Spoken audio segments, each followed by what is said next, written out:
Pressure release, the most powerful reading technique in the field of reading. We begin by swinging into the words. In kindergarten and early first grade, we'll be using the index finger.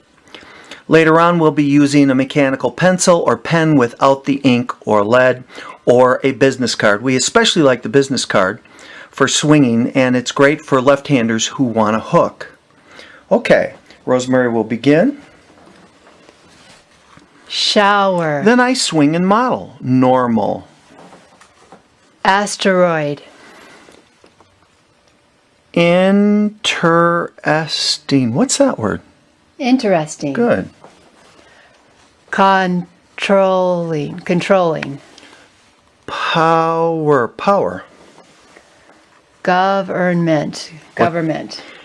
Generator. What's that sound like? Generator. So what I'll do is sound out words and have the kids tell me what the word is. Again, there I'm working on blending. Remember, if the child knows the word, they don't have to swing into it, they can swing by it.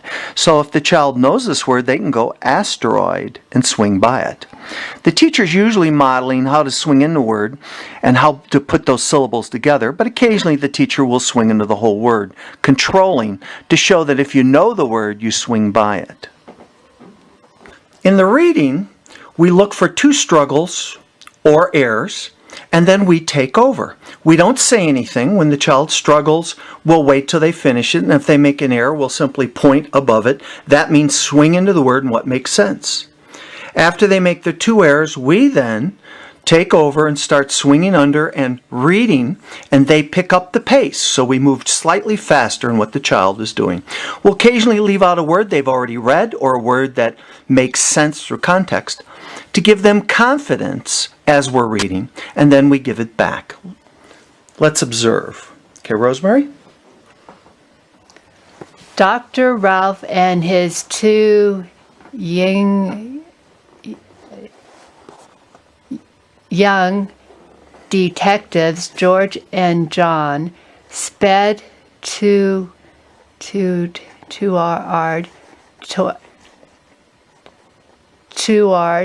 Okay, sped toward Los Angeles. What's that sound like? Toward. Okay. Meteors were raining down in all directions.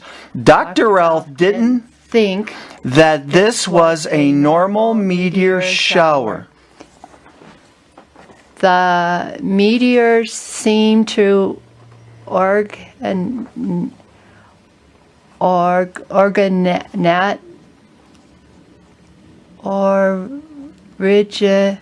originate from a larger asteroid that was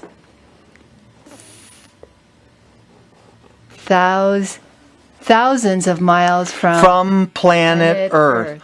Dr. Ralph turned on the radio and listened to the descriptions of the damage caused by the meteors. Several had landed in the outskirts of LA. So notice I take over after two struggles or errors, and then we read together. Notice I'm modeling how to read. I'm swinging below. So I point above for mistakes. I swing below when I take over. Often when we start, the students will struggle on two words in a sentence, and then we'll take over. But then as we move, they start expanding to a couple sentences they can read without making their errors. Then after a couple days, we find they can read almost a paragraph without errors. This is a very powerful technique. It can also be used with other things, such as phrasing and comprehension. Let me give you an example of phrasing. Go ahead and swing under there, Rosemary.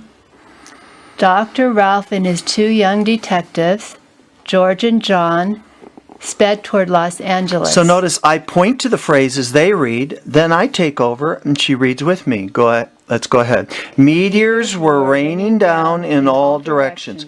Dr. Ralph didn't think that this was a normal meteor shower.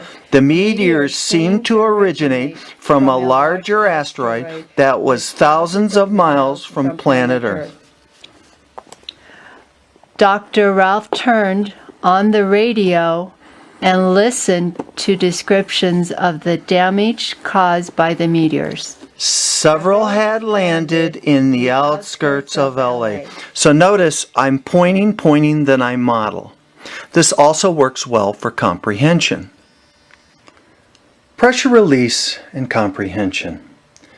One of the first things I want to check is, can the child give me a gist? That usually involves both picturing and paraphrasing. So if the child reads this, Dr. Ralph and his two young detectives, George and John, sped towards Los Angeles. And they say, well, that means there's these three guys speeding towards LA. Well, they have a general idea.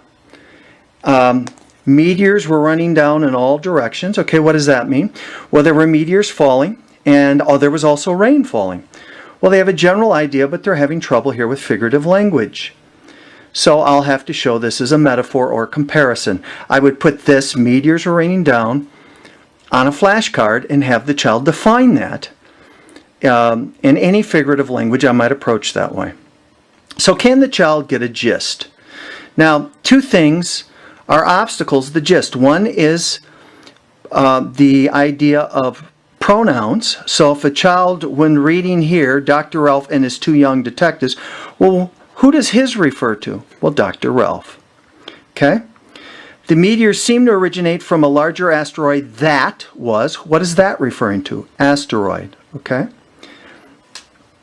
Several had landed in the outskirts. Well, who is several landed? Or what is several referring to? Okay?